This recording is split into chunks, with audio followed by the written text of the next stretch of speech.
Hello, எல்லாருக்கும் வணக்கம். இன்றைக்கி நாம் செல்வமணி சமையலில் மில்க் மெய்டு பால்கோவா எப்படி செய்ய போகிறோன்னு பார்க்கலாம். அதுக்கு முதல்ல தேவையான பொருள் என்னன்னு பார்க்கலாம். 2 மில்க் மெய்டு டின்னு, ஒரு ஜிஆர்பி நெய், சர்க்கரை 2 டம்ளரு, நான் 1 டம்ளர் இதில் எடுத்து வச்சுருக்கேன். பாதாம், முந்திரி, வெண்ணிலா எசன்ஸு, ஃப்ரூட் காபி தூள் கொஞ்சோண்டு, இது தேவையான பொருள். நம்ம அடுப்பில் கடாய் வச்சுட்டு அதில் சர்க்கரையை கொட்டி ஒரு அரை டம்ளர் தண்ணி ஊற்றி அப்படியே நம்ம கிளறி விட்டு, சர்க்கரை கரைஞ்சதுக்கப்புறம் ஒரு மில்க் மெய்டு டின்னு எடுத்து உடச்சி அதை ஊற்றி ஃபஸ்ட்டு கிளறணும்.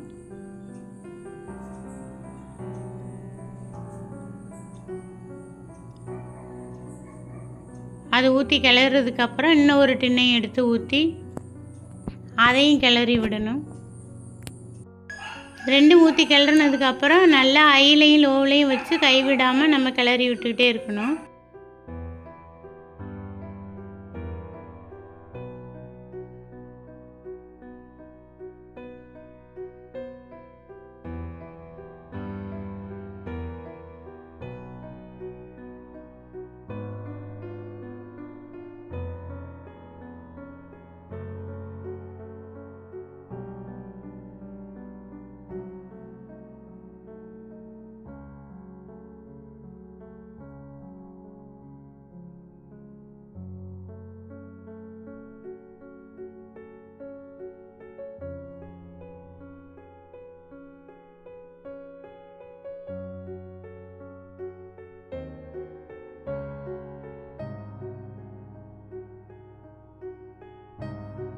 கடாய் வச்சு பாதாம் முந்திரி நம்ம நல்லா வறுத்துட்டு அது கொஞ்சம் ஆறுனதுக்கப்புறம் மிக்சியில் போட்டு ஒரு 3/4 வாசியாக குறைன்னு அரைச்சி வச்சு எடுத்துக்கலாம். கொஞ்சம் அது அப்படியே இருக்கட்டும். லாஸ்ட்டில் நம்ம ஃபைனலாக அது மேலே வச்சு டெக்கரேஷன் பண்ணலாம். இது மாதிரி நம்ம பண்ணுறப்போ நம்ம சுத்தமாக வீட்டிலே செய்யலாம். நம்ம ஈஸி தான் இது. நீங்கள் எல்லோரும் இது மாதிரி செஞ்சு பாருங்கள். எல்லா பொருளும் நம்ம கடையில் சிலது வாங்க தான் செய்யணும், வாங்காமல் இருக்க முடியாது. இது மாதிரி நம்ம வீட்டில் செய்கிறப்ப நமக்கு ரொம்ப மன திருப்தியாகவும் இருக்கும், எல்லோரும் சாப்பிட்ட மாதிரியும் இருக்கும்.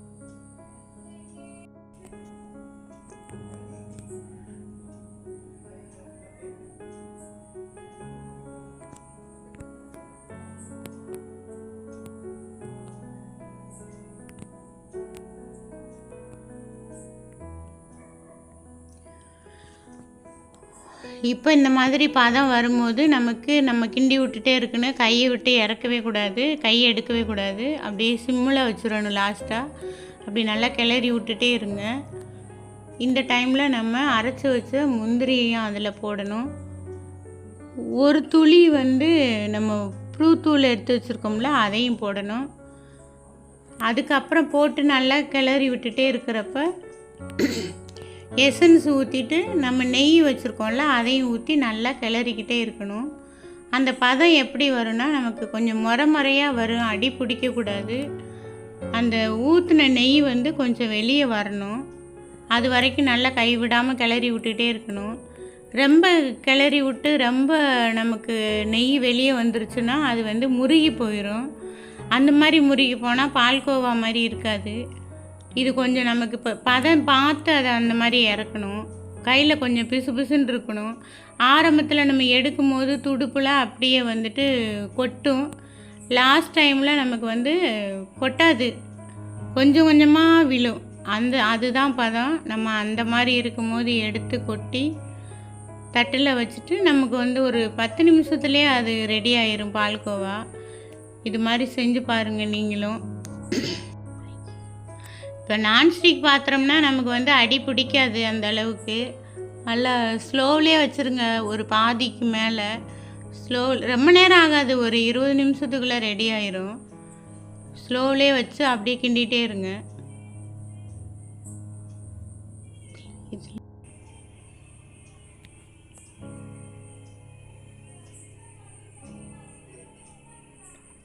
இந்த மாதிரி நம்ம வந்து அடிக்கடி செய்ய போகிறதில்ல. அது எப்போமாவது வாரத்தில் ஒரு நாள், மாதத்தில் ஒரு நாள் இப்படி செஞ்சு கொடுங்க, நல்லாயிருக்கும்.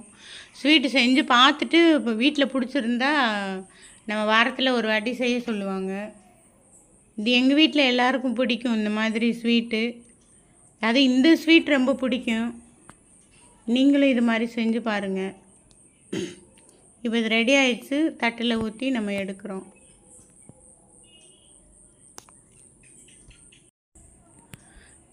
இது கிண்டிகிட்டே இருக்கும்போது தட்டில் நெய் ஊற்றி வச்சுருக்கோம். அந்த நெய் ஊற்றி வச்சது அது மேலே கொட்டுனீங்கன்னா அது ஒரு 10 நிமிஷத்தில் அது ரெடி ஆயிரும். கொட்டி கொஞ்சம் ஆற விட்டு நம்ம கத்தி வச்சு நமக்கு எப்படி ஷேப்பு வேணுமோ அந்த மாதிரி நம்ம ஷேப் மாதிரி கீறி விட்டுட்டு நம்ம 20 நிமிஷம் கழித்து எடுத்திங்கன்னா பால்கோவா ரெடி. பால்கோவா ஊற்றிட்டு நம்ம ஏற்கனவே நம்ம வறுத்து வச்ச முந்திரி, பாதாம், அப்புறம் மிக்சியில் பொடிச்சு வச்சுருக்கோம்ல, அதையும் கொஞ்சம் தூவி இந்த பாதாம் முந்திரியும் மேலே ஒவ்வொன்றா வச்சு அழகுபடுத்தினா பார்க்குறதுக்கு நல்லாயிருக்கும். இந்த சேனல் ஆரம்பித்து இப்போ வெயில் டைம்னால் வெளியில் எங்கேயும் போக முடியல, எதுவும் பண்ண முடியல. இனிமேல் வர்ற நாளில் வந்து நம்ம வெளியே போய் வீடியோ போடுவோம். இதுக்கு மேலே இன்னும் நிறைய பண்ணுவோம். இப்போ வெயில்னால் நம்ம எங்கேயும் போகாததுனால ஷார்ட்டாக சிம்பிளாக தான் பண்ணிகிட்ருக்கோம். உங்களுக்கு வீடியோ பிடிச்சா லைக் பண்ணுங்கள், கமெண்ட் பண்ணுங்கள், சப்ஸ்கிரைப் பண்ணுங்கள். வேறு எதுவாக இருந்தாலும் கமெண்டில் சொல்லுங்கள். ஏதாவது சொன்னால் தான், குறைகள் சொன்னால் தான் நமக்கு நிறைகள் தெரியும். இதுக்கு மேலே என்ன பண்ணலான்னு சொல்லுங்கள். இப்போதைக்கு வந்து வெயில் அதிகமாக இருக்கிறதுனால நம்ம முடிஞ்ச வரைக்கும் தேவையில்லாமல் யாரும் வெளியே போகலை. நீங்களும் அது மாதிரி போகாமல் தேவைக்கு மட்டும் போங்க. உடம்ப பார்த்துக்கோங்க. நன்றி.